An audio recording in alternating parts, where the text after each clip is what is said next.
Pokémon Scarlet and Pokémon Violet, even after our first look at the DLC, the hidden treasure of Area Zero, there are a lot of things we still have yet to explain or even come close to, and one of them has to do with Heath losing his memory.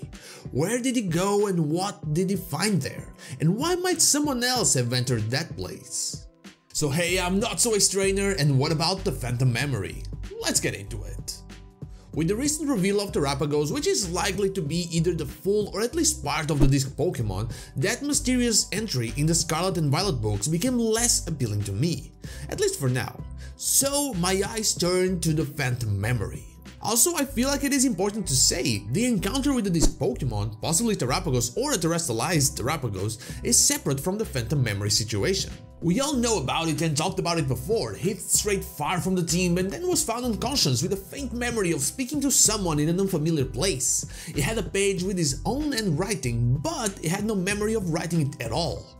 But there might be some hints on it. As usual, we cannot decipher anything that is written there, but the images are a whole different story. Here we have a crown, something we see in every terrestrialized Pokemon and in a more literal form on the Disk Pokemon sketch. Considering that terrestrialized Pokemon wouldn't be documented for another 40 years, and that Heath is the first documented person to come close to the Disk Pokemon, the presence of a crown is strange to say the least. The layered hexagon also raises questions, especially since it is present in the Scarlet and Violet cover art. We don't see this shape anywhere else but here, and all I can think about when I see it is the hexagon in Terapagos' shell, the one with the terrestrial symbol on it. But it's on the other hexagon in the Phantom Memory that we start getting information. In this image we see very clearly interlocking or overlapping hexagons. Interlocking hexagons are only mentioned once in the games, and that's on Professor Sada and Professor Turo's notes in Area Zero.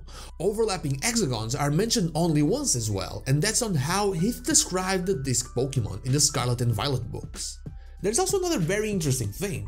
Heath was a natural historian, not someone who would know all of these complicated equations, at least not from what we know. But there's someone that absolutely would, and that just adds another layer of weird to this whole Phantom Memory thing, one that we might be able to explain.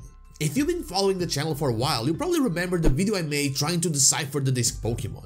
I failed on a lot of things, of course, but there is one that, to me, still makes sense. And that is the whole concept of imagination coming to life or going to a different place as if in a dream, just like Heath mentions in the Phantom Memory, is based on the concept of the Akashic Records.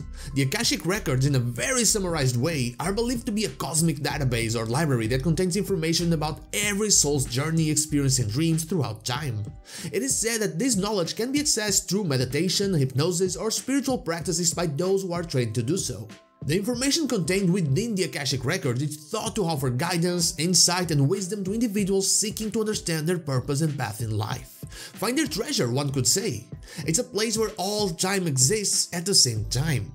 Past, present, and future all in the same place. It contains your imagination, your actions, and your dreams. With the reveal of Terapagos and its very likely connection to the tale of Urashimataro, it is also very likely that this new turtle legendary has access to a different plane of existence, that dragon palace in the tale might just be this compendium of everything, and that might have been the first time Heath interacted with it.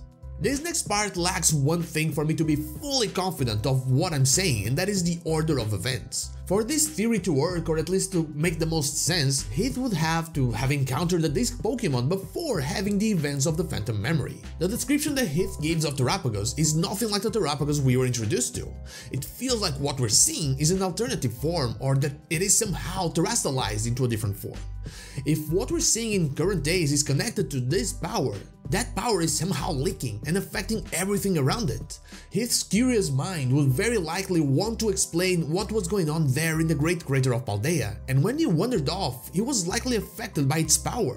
The power to somehow give you what you want, and also give Heath access to a different plane. He went there and talked to someone as if in a dream. Who did he talk to though? Judging by what we know about the study of Terra energy, he very likely talked to Sada or Turo, or even both. What they know in the future would already be known to the Pokemon version of the Akashic Records, despite it being ahead of its time. Heath was probably listening to it in his mind and wrote it down quickly with very rushed handwriting, making mistakes and crossing them as he went. That page explains Terra energy and its source, though Eve cannot make use of all of that due to technology at the time. He adds it to his book as the Phantom Memory, and eventually the professors work from it and find a way to apply it. But they only do it because in the past, Heath's curiosity and the power that lingers in the crater made it come to life. It works sort of like a bootstrap paradox, where a first event causes a second one, but that second one was actually the cause of the first. But instead of your typical time travel explanation, it works with this weird compendium of everything past, present and future. Also, Heath lost memory of what happened by simply interacting with it for a short while. What would happen if you were in constant reach of this power like the professors were? Could you simply forget everything entirely? Could you disappear into this plane and end up somewhere else in a different world? One where you are not the famous professor and simply continue your work in another academy? Maybe the Blueberry Academy. But anyway, that is all I have for you today, just an attempt at explaining where Heath went in his dream and who did he talk to, an explanation for the Phantom Memory.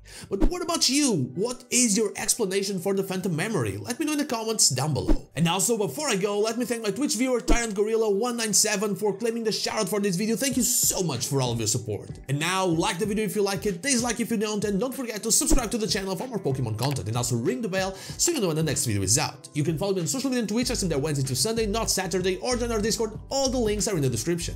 Thank you so much for watching, and I'll see you all on the next one.